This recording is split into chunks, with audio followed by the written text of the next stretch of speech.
Bismillahirrahmanirrahim. Alhamdulillahirabbil alamin. Allahumma shalli wa sallim ala sayidina Muhammadin miftahi babi rahmatillah adada ma fi ilmillah salatan wa salaman daimaini bidawami mulkillah wa ala alihi wa sahbihi. Assalamualaikum warahmatullahi wabarakatuh. Ikhwani rahimakumullah, dimanapun Anda berada dan kapanpun Anda berada, alhamdulillah saat ini kita bisa bertatap muka, bertemu walaupun tidak secara fisik. Kita bertemu di media yang disiapkan oleh Allah Subhanahu wa taala dalam keadaan sehat walafiat. Mudah-mudahan pertemuan kita ini berkah, berkah dan manfaat. Kita mengangkat tema tentang menyegarkan iman. Iman itu artinya kita percaya. Punya iman, punya kepercayaan. Dalam Islam ada rukun iman yang 6 itu. Nah, orang kalau udah imannya itu kuat, percaya pada Allah Subhanahu wa taala, maka hidupnya akan menjadi serba mudah. Hidupnya menjadi serba mudah. Contoh, saya punya sahabat. Misal ya, saya punya sahabat yang kaya raya, super power, dan menguasai banyak bidang, serta punya kemampuan yang jarang dimiliki oleh orang banyak. Ketika saya percaya teman saya itu akan menolong saya, percaya teman saya itu akan membantu saya, percaya teman saya itu akan hadir untuk saya, maka saya menjalani hidup ini ketika nggak punya uang nyantai. Saya punya teman yang kaya raya. Ketika saya mengalami kesulitan, saya pun nyantai. Saya punya teman yang dia itu punya kekuasaan yang super power. Saya merasa nyantai karena saya percaya teman saya akan menolong saya, percaya teman saya baik sama saya, percaya teman saya akan hadir untuk saya. Maka jadinya nyantai dan tenang. Itu baru percaya kepada teman. Percaya kepada seseorang. Punya dampak yang seperti itu kepada hati, kepada diri kita. Padahal tidak ada seorang makhluk pun yang bisa dipercaya pada hakikatnya. Karena makhluk itu lemah, manusia apalagi, lemah dan mudah bosan dan jiwanya suka berbolak-balik berganti-ganti. Lantas bagaimana dengan Allah Subhanahu wa taala yang menciptakan semua ciptaan, yang maha kuasa, yang maha bisa, yang maha besar, yang maha kaya, yang maha mampu, yang maha berkuasa dan maha-maha yang lain. Kalau kita percaya kepada Allah Subhanahu wa taala, maka kita yakin sepenuh hati Allah selalu hadir. Gak pernah Allah tidak hadir. Allah selalu bisa. Mustahil Allah gak bisa. Allah selalu kuasa dan maha kuasa. Mustahil Allah itu lemah. Allah itu maha kaya dan maha mengayakan. Mustahil Allah itu miskin. Allah itu maha pengasih lagi maha penyayang, yang selalu menyayangi kita hamba-hambanya. Kalau percaya seperti itu, maka menjalani hidup itu mudah. Mudahnya bagaimana? Ala bidzikrillahi tatmainnul qulub. Ketahuilah sesungguhnya hanya dengan mengingat Allah Subhanahu wa taala, hati itu akan menjadi itmi'nan. Tenang. Gak ada gejolak. Gak ada resah. Nggak ada gelisah, yang ada tenang dan tenang dan tenang. Kenapa? Karena ingat punya Allah yang maha kuat, ingat punya Allah yang maha bisa, ingat punya Allah yang maha mengayakan, ingat punya Allah yang maha mencukupi, ingat punya Allah yang maha menemani, ingat punya Allah yang maha segala-galanya. Maka tenang. Nah, sekarang timbul permasalahan. Kenapa ini? Hidup jadi sering resah. Hidup menjadi sering gelisah. Hidup menjadi tidak tenang. Apakah nggak punya iman? Jawabannya punya. Apakah Nggak percaya pada Allah Ta'ala? Jawabannya percaya. Lantas kenapa ada kegelisahan, ada ketidaktenangan, ya, ada kebingungan? Jawabannya adalah sederhana. Kadar percayanya ini, ya kadar percayanya ini tipis. Kalau bahasa mudahnya, al-iman yazid wa yanqus. Iman itu pasang, naik, kuat, dan surut, turun, melemah. Pada titik iman itu lemah, maka menjadi muncul bisikan keraguan, ya, menjadi lebih percaya pada yang tampak, percaya pada tabungan, percaya kepada usaha. Maka ketika tabungannya tipis, usahanya itu juga kecil, ya, kemampuannya itu lemah, maka hidupnya pun dalam resah dan gelisah. Karena percayanya sama Allah tipis. Yang besar percayanya kepada selain Allah Subhanahu wa Ta'ala. Karena itu, solusi dalam kehidupannya adalah bagaimana caranya menjadikan iman itu naik setinggi-tingginya dan konstan istiqomah dalam ketinggiannya, dan menjadikan iman itu kokoh, kuat, dan besar. Jawabannya mudah, jawabannya sederhana. Al-iman yazid bita'ah wa yanqus bil ma'siyah.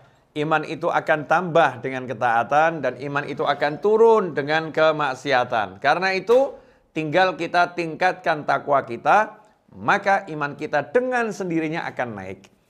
Nah, lantas bagaimana cara meningkatkan ketakwaan, cara menyegarkan iman, biar imannya itu segar? Dikatakan oleh para ulama, sesungguhnya iman itu seperti sebatang pohon. Ini tongkat saya ini anggap pohon, batang pohon. Nah, batang pohon ini kalau kering, ya kalau kering maka dia akan roboh. Batang pohon ini kalau kering dia akan roboh, ya akan roboh. Tapi kalau batang pohon ini segar, dia akan kuat dan akan bercabang. Akan bercabang, kemudian daunnya pun akan bermunculan. Ya, akan tumbuh daunnya, kemudian akan rindang, menaungi. Dilihat enak, ya, kemudian duduk di bawahnya enak, bersandar pun di pohon ini nyaman, ya. Dan dia punya fungsi yang banyak, bisa menjadikan sebagai filter, ya, sebagai filter, sebagai paru-paru, ya, sebagai paru-paru lingkungan. Karena apa? Karena kokoh, segar, daunnya banyak, rindang, ya, dan dia hidup, ya, hidup. Itulah iman. Kalau iman ini segar, iman ini kokoh, maka dilihat orangnya juga enak. Kitanya dilihat enak. Kalau imannya kuat, imannya kokoh, imannya segar, maka dia akan menjadi paru-paru. Paru-paru yang akan mensterilkan sekitarnya. Maka orang yang dekat dengan orang yang imannya kuat, ragunya pun akan terkikis. Tiba-tiba kok jadi yakinnya kuat ya. Dekat sama orang tersebut, semangatnya tinggi ya. Kenapa? Karena difilter. Ini pohon yang rindang tadi mampu menfilter kotorannya, menyaring, bahkan membersihkannya. Seorang mukmin yang imannya kuat, maka yang di sekitarnya pun akan menjadi tenang. Di sekitarnya pun menjadi bersemangat. Sampai sedemikian hebat pengaruhnya. Lantas gimana nih cara menyuburkan, menyegarkannya? Jawabannya sederhana. Kalau tanaman itu ya disirami, ya tanaman itu kemudian diberi pupuk, maka iman kita harus disirami, iman kita harus diberi pupuk. Nah, terus bagaimana tanamannya? Disiraminya dengan apa? Jawabannya disirami, diberi pupuk dengan yang namanya ketaatan. Dan ketaatan itu diantaranya adalah zikrullah. Berzikir kepada Allah Subhanahu wa Ta'ala. Nah, ini sekarang ini kita aneh. Kita pengen imannya kuat, tapi kita nyebut kalimat la ilaha illallah sehari cuma sedikit. Nggak disirami dengan la ilaha illallah, bagaimana bisa kuat nih imannya? Karena sumbernya iman adalah kalimat tauhid. Itu sumber utamanya iman. Pangkal utamanya iman di situ. Bedanya antara mukmin sama kafir adalah punya kalimat tauhid atau tidak. Kemudian sholawat kepada Nabi Muhammad SAW. Setiap hati itu akan berkarat. Dan yang menyebabkan hati itu menjadi mengkilap adalah kalau disolawatin. Ya, sholawat itu menjadikan hati mengkilap. Jadi menyala, bersinar hatinya, disolawatin. Maka kalau pengen hatinya itu bersinar, kemudian hatinya itu kokoh, yaitu perbanyak sholawat dan perbanyak mengucapkan kalimat tahlil. La ilaha illallah, la ilaha illallah, la ilaha illallah, la ilaha illallah, la ilaha illallah, la ilaha illallah. Kemudian disolawatin, Allahumma sholli ala sayyidina Muhammadin wa alihi wasallam, Allahumma sholli ala sayyidina Muhammadin wa alihi wasallam, Allahumma sholli ala sayyidina Muhammadin wa alihi wasallam. Solawat, ya, dan kalimat tahlil tadi akan menjadi pupuk sekaligus siraman yang mengokohkan iman. Kemudian zikir-zikir yang lain, mengusir hama. Ini tanaman ini kalau nggak dijaga, hamanya akan datang juga habis. Dan hamanya untuk tanaman iman adalah dosa. Dan untuk mengusir dosa itu diantara dengan banyak istighfar. Ya, dengan banyak istighfar. Astagfirullah, astagfirullah, astagfirullah. Ya, dengan kesungguhan minta ampun sama Allah SWT. Astagfirullah, astagfirullah, astagfirullah. Istighfar sebanyak mungkin. Ini kalau kita lakukan istighfarnya jalan, sholawatnya jalan, kalimat tahlilnya jalan, maka hati kita akan segar. Hatinya segar. Kalau udah hatinya segar, otomatis di situ akan muncul semangat untuk memperbanyak sholat, semangat untuk memperbanyak qiraatul Quran, semangat untuk meninggalkan yang haram, semangat untuk banyak bersedekah, semangat untuk banyak mencari ilmu, semangat untuk banyak berbuat kebaikan akan muncul. Kalau dari sumbernya sudah dibuat segar. Ikhwani rahimakumullah. Karena itu banyak ulama menyusun rangkaian-rangkaian zikir sebagai formula kesehatan hati, ya, formula kesehatan jiwa. Kalau dalam dunia para habaib, maka di situ kita banyak mendengar istilah rotib. Ada rotibul haddad, ada rotibul attas. Rotib yang dibaca di waktu malam, selepas matahari tenggelam. Bisa dibaca habis maghrib, bisa dibaca habis isya. Ya, entah di antara maghrib dan isya, atau ba'dal isya, boleh membacanya. Sudah dikumpulkan kumpulan-kumpulan zikir yang akan menjadi formula yang buat hati ini sehat, hati ini segar. Kemudian kita juga mengenal wirid, rangkaian-rangkaian zikir yang lebih panjang. Ya, lebih panjang, lebih banyak jumlahnya, aneka ragam isinya. Biasanya dibaca di antaranya di pagi hari seperti Wirdul Latif. Kumpulan dari zikir-zikir nabawi yang dibaca di pagi hari.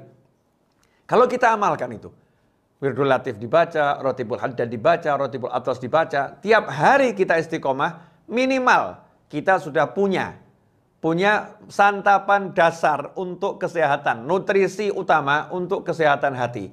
Hatinya akan segar, ya, hatinya akan segar. Orang yang hatinya segar itu dilihat enak orangnya. Ya, dilihat orangnya enak karena hatinya segar. Tapi kalau hatinya layu, kita tahu pohon kering itu dilihat ya, gak enak. Dilihat yang hijau asik, pohonnya kering ya dilihat nggak cakep. Seperti kalau mungkin Anda lagi di Jepang, Masya Allah, itu di Jepang itu ada tanaman yang berbunganya setahun sekali kalau saya nggak salah, begitu Mas Eto ya. Sakura itu setahun sekali. Ketika kering itu ya kurang menarik. Apa ini pohon kering, nggak ada apa-apanya. Tapi begitu tiba bulannya, tiba-tiba Masya Allah muncul bunganya. Semua orang itu rasanya pengen berangkat ke Jepang hanya untuk nonton sakura itu. Dikasih fotonya, lain nih foto ini. Beda itu kalau di sana, wah nuansanya, rasanya, kena sepoi-sepoi anginnya, aromanya, lihat warnanya yang pinknya itu lain, beda. Sakuranya cakep itu, harus di sana lihatnya. Sampai seperti itu. Nah itu baru pohon. Baru pohon. Nah, begitulah orang soleh. Ketika jiwanya itu hidup, maka orang akan mendatanginya, akan ingin berada di dekatnya, ingin memandang wajahnya, ingin mendengar suaranya, ingin ya berada di sekitarnya. Kenapa? Merasakan kesejukan, merasakan kenyamanan, merasakan kenikmatan. Dan itu seharusnya yang menjadi tujuan kita. Kita bisa menjadi satu pohon yang rindang, yang menaungi diri kita dan orang lain. Sehingga siapapun yang berada di sekitar kita, dekat dengan kita, nyaman. Nyaman. Sampai dikatakan oleh orang-orang yang hidup di kota Siwun, Hadramut, Yaman, pada tahun 1333 Hijriah sebelumnya. Kurun waktu sebelum tahun 1333 Hijriah. Pada tahun 1333 Hijriah itu wafatlah seorang ulama besar bernama Habib Ali bin Muhammad bin Husain Al-Habsyi rahimahullah. Habib Ali meninggal dunia tahun 1333 Hijriah. Maka setelah tahun 1333 Hijriah, bagaimana komentar masyarakat di kota Siwun? Ya, mereka berkomentar, kami baru mengenal rasanya hidup di dunia setelah wafatnya Habib Ali bin Muhammad bin Husain Al-Habsyi rahimahullah. Kami baru merasakan hidup di dunia setelah wafatnya Habib Ali. Artinya saat Habib Ali masih hidup tidak merasa hidup di dunia. Kenapa begitu? Dunia itu tempatnya orang keluh kesah, dunia itu tempatnya orang susah, dunia itu tempatnya orang merasakan yang gak enak. Tetapi saat ada Habib Ali, maka mereka semua tidak merasakan yang gak enak. Yang gak enak itu diredam sehingga rasanya gak ada. Mengalami yang gak enak, tapi tidak merasakan semuanya itu. Kenapa gak merasakan? Ya tadi, karena ada kesegaran hati seorang waliullah yang bisa membius hati yang lain. Sehingga semua beban itu terasa ringan. Tidak ada beban dalam kehidupan. Ikhwani rahimakumullah. Bayangkan kalau kita bisa menjadi pribadi tersebut. Kalau nggak bisa untuk satu negara, ya satu provinsi. Nggak bisa satu provinsi, kita bisa untuk jadi satu kota madya kabupaten. Nggak bisa satu kabupaten, ya minimal kita bisa jadi satu kelurahan. Satu kelurahan nggak bisa, satu kecamatan ya. Satu kecamatan nggak bisa, satu kelurahan. Satu kelurahan nggak bisa, ya udahlah. Satu RW. Satu RW nggak bisa, ya udahlah satu RT. Satu RT nggak bisa, ya udahlah satu rumah. Kita bisa menjadi pribadi yang membuat orang yang tinggal dengan kita seisi rumah merasakan seperti tidak hidup di dunia. Sehingga kalau keluar dari rumah heran mendengar orang kok keluh kesah, mendengar orang kok cari penghidupan itu berat, mendengar orang itu menjadi hidup kok susah. Tapi ketika berada bersama kita, mereka nggak merasakan semua itu. Kenapa ya? Kami nggak merasakan yang dirasakan orang-orang itu. Jawabannya adalah, kamu hidup bersama siapa? Kamu tinggal bersama siapa? Di sekitarmu ada siapa? Nah itu pengaruhnya orang yang soleh. Ya pengaruhnya orang yang soleh. Bayangkan kalau di suatu wilayah muncul manusia yang seperti ini sebanyak mungkin, maka gejolak apapun yang terjadi akan teredam dengan kesolehannya tersebut. Dan itulah yang dibangun oleh para aulia wassolihin, yang dibangun oleh para wali. Jadi para wali itu membangun dirinya untuk masyarakat. Bukan untuk masyarakat, membangun dirinya untuk masyarakat. Sehingga masyarakatnya dengan sendirinya akan berubah. Karena itu ya ikhwani rahimakumullah, yang paling penting zaman sekarang adalah bagaimana kita menyegarkan iman kita. Ya menyegarkan iman kita dengan cara berzikir pada Allah Ta'ala, dan yang paling penting adalah duduk bersama cari ilmu semacam ini. Karena orang yang mencari ilmu itu penyegaran yang luar biasa. Ya penyegaran yang luar biasa dengan duduk bersama mencari ilmu. Karena itu para sahabat radhiyallahu ta'ala anhum ajma'in sampai-sampai mereka itu memanggil teman-temannya, ta'al bina nu'min sa'ah. Ta'al bina nu'min sa'ah. Ayo duduk bersama kami sesaat menyegarkan iman. Ya, sesaat menyegarkan iman. Duduk bersama untuk berzikir bersama, cari ilmu bersama agar iman kita semakin segar. Sahabat saja menyegarkan imannya. Sahabat itu ya, beliau menyegarkan keimanannya dengan cara mau duduk bersama temannya untuk cari ilmu, untuk membaca Al-Qur'an, untuk berzikir pada Allah Subhanahu wa taala. Ikhwani rahimakumullah. Di samping itu berzikir. Dikatakan bahwasannya kalimat la ilaha illallah jadidu imanakum, perbaurilah iman kalian, segarkanlah iman kalian dengan mengucapkan la ilaha illallah. Ya, segarkan iman dengan mengucapkan la ilaha illallah. Nah, saat ini kita tidak mau buat iman kita segar, tidak mau kita freshkan. Barang yang baru itu kan menyenangkan, barang yang baru itu kan disenangi. Nah, kalau iman kita itu baru terus segar terus, ya kita akan menjadi pribadi yang senang terus. Ya, dan menyenangkan, ya dan menyenangkan. Ikhwani rahimakumullah. Nah, ini penting ya, penting sekali kita membiasakan diri untuk duduk berzikir bersama, cari ilmu bersama, memperkuat iman. Karena ya porosnya di situ. Kuncinya di situ. Semua sumber keluh kesah, semua sumber keputusasaan, semua sumber ya ketidakenakan ya ini loh, hati ini. Hatinya ini lemah imannya, lowbat. Udah kalau lowbat nanti low sinyal, wah repot. Repot. Tapi kalau udah segar hatinya ini, Masya Allah, sinyalnya kenceng. Sinyalnya kenceng, nyambungnya ke Allah kuat. Sehingga nggak ada yang buat risau, nggak ada yang buat dia gelisah. Kenapa? Karena selalu ingat sama Allah Subhanahu wa ta'ala. Ala bidzikrillahi tatmainnul qulub. Ketahuilah hanya dengan ingat Allah, jiwa menjadi tenang. Karena itu, Jangan kaget, jangan heran kalau orang-orang dulu itu rela pergi keluar kota sebulan sekali jauh hanya untuk hadir di majelisnya orang-orang soleh. Sebulan sekali. Kalau ditanya ngapain jauh-jauh? Mau ngecas. Biar hati saya semakin kuat. Ada juga orang-orang soleh. Orang soleh itu sendiri pergi ke tempatnya orang soleh yang lain. Ketika ditanya kenapa kamu kok pergi ke sana, ke tempatnya orang itu, ya, ke tempatnya ustadz itu, habib itu, kiai itu. Jawabannya adalah, ya saya pengen ngecas. Orang soleh aja pergi ke tempat temannya untuk ngecas. Ya untuk ngecas biar apa? Biar seger imannya. Karena itu jangan jadi manusia yang sombong, yang merasa nggak perlu disegarkan imannya, nggak perlu cari penyegaran iman, nggak perlu duduk sama orang untuk berzikir, nggak perlu duduk sama orang untuk cari ilmu. Ya naudzubillah min dzalik. Kita sangat membutuhkan penyegaran iman. Ikhwani rahimakumullah. Karena itu biasakan untuk kumpul semacam ini, walaupun lewat dunia maya begini ya.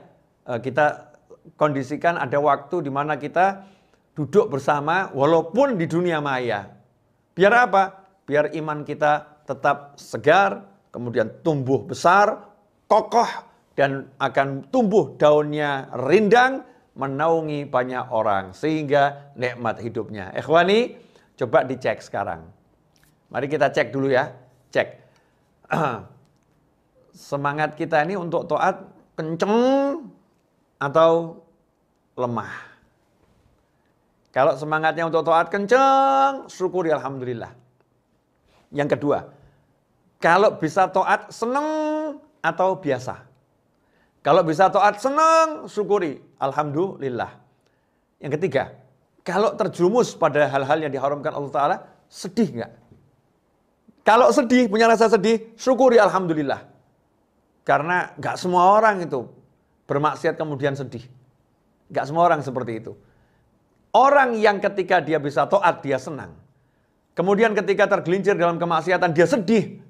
Fa'anta mu'min. Sabda Nabi Muhammad SAW, maka kamu adalah seorang mukmin, orang yang betul-betul beriman sama Allah Subhanahu wa Ta'ala. Tapi kalau bisa sholat biasa saja, bisa ngaji seperti ini biasa saja, bisa zikir biasa saja, nggak ada rasa senang nikmat, nggak ada seneng-seneng, itu nggak ada, biasa saja. Terjerumus maksiat biasa saja, nggak ada sedih. Maka ya imannya berarti terjun bebas tuh, dan harus segera diperbaiki. Kalau nggak diperbaiki repot. Orang beli mobil saja nomor 1 mesinnya ditanya bagus enggak kok. Begitu mesinnya kurang bagus dibawa ke bengkel diservis. Nah, ini hati kita ini mesin semuanya di sini. Ini mau diservis enggak ini? Kalau enggak ya udah sampai kapanpun, hidupnya model apapun ya ruwet terus. Nggak akan selesai-selesai. Nggak akan merasa menemukan ketenangan, nggak ada. Karena tenang tuh di sini, bukan di sini. Sini boleh muter seperti apapun. Kalau sininya benar, ini akan tenang. Akan tenang. Apalagi yang di luar. Tenang tuh bukan masalah yang di luar. Di luar punya apapun dan siapapun nggak akan buat tenang. Tenang tuh di sini. Kalau udah gini, ini kontak sama Allah Ta'ala, ini bersih ini hati ini. Hati ini dijaga terus, dikuatkan, dikencangkan dengan zikrullah, maka dengan sendirinya akan mendapatkan al-itmi'nan, ketenangan. Ya, mendapatkan ketenangan. Jazakumullah khairan. Wassalamualaikum warahmatullahi wabarakatuh.